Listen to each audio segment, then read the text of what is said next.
I'm Brittany Lewis with Forbes Breaking News.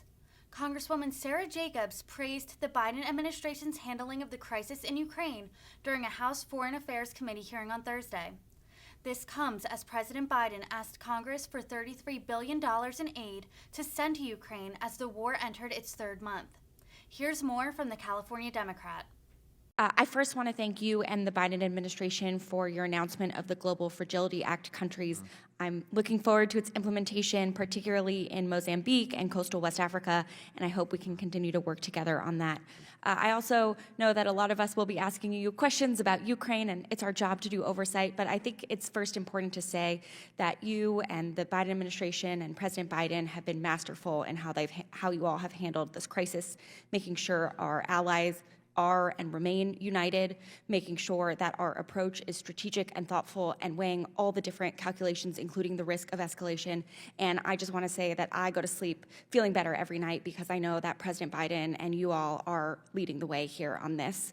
One of the things I know we're all concerned about, and I'm sure you saw on your trip to Kyiv, is this question of war crimes and atrocities. And it's increasingly important that the international community comes together to hold Putin accountable.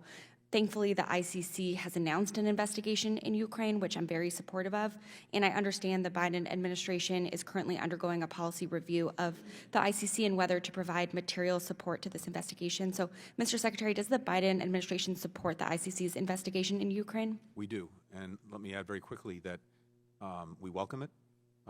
We're looking to see how we can support it. There are other critically important efforts at accountability for these war crimes and other atrocities that have been committed that we're also supporting. The Ukrainian Prosecutor General, she's leading a major effort to do this, to document, to collect the evidence, to prepare prosecutions. We have our own experts working directly with her and her team. Second, because we got back on the Human Rights Council at the United Nations, we were able to lead the effort to establish a commission of inquiry at the Human Rights Council to do the same thing. We're also supporting that. So along with the ICC, the Prosecutor General, the Human Rights Council, some other investigations that are going forward, across the board, they will have our support. That's really great to hear, and I think it's important that we support all of them. In terms of the ICC, we know that there are certain laws on the books that seem to prohibit material support and funding. Is that correct?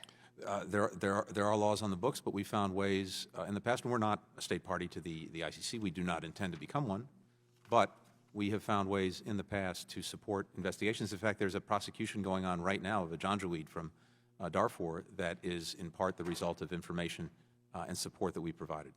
Okay. Would it be helpful for Congress to waive some of these prohibitions for the purpose of an ICC investigation for Ukraine? To the extent that we find that anything would be blocking useful support that we could provide, that's something we should look at, yes. Okay, great. Well, I look forward to working with you on that, and I think you'll find a lot of support here in Congress to make sure we're doing everything we can to hold Putin accountable. I want to go to another part of the world. The last 2 years have been particularly deadly across the Sahel, with attacks claiming more than 3,200 victims in Burkina Faso, Mali, and Niger, and an alarming trend of coups, many of which were carried out by U.S.-trained personnel. And this is despite U.S. and international investments, the vast majority in the form of security assistance in the region for roughly a decade. And that's why I, along with my colleagues, including Chairman Meek, sent a letter to President Biden urging a new strategy for the Sahel. And as part of this letter, we requested an evaluation of security assistance and other efforts in the Sahel over the last 15 years. Does the department have the adequate resources necessary to carry out such a review? Thank you for putting a flag on that, because I do think this is very important, and I share your concerns. We've seen mounting instability. We've seen the coups that you've alluded to in Mali and Guinea and Burkina Faso. And I think we have strongly felt the need for what you've suggested and others have suggested is a more comprehensive strategy to approach this. And that's exactly what we've put in place. And so, yes, security is obviously a critical component, but while it's necessary, it's insufficient. Getting at the drivers of conflict, getting at the lack of effective institutions, public services, the lack of inclusion for minorities and the marginalized, human rights abuses, other drivers. The strategy covers all of that, and it also makes sure that as we're moving forward, we are looking hard at the programs that we have in place to make sure that they are effective, they're operating as they're designed to be. I believe we have the resources necessary in the budget to carry out that mission. That's great to hear. I know in June 2020, the state OIG report on the CT Bureau was concerned that it would take 7 years to fully comply with the department's monitoring and evaluation standards.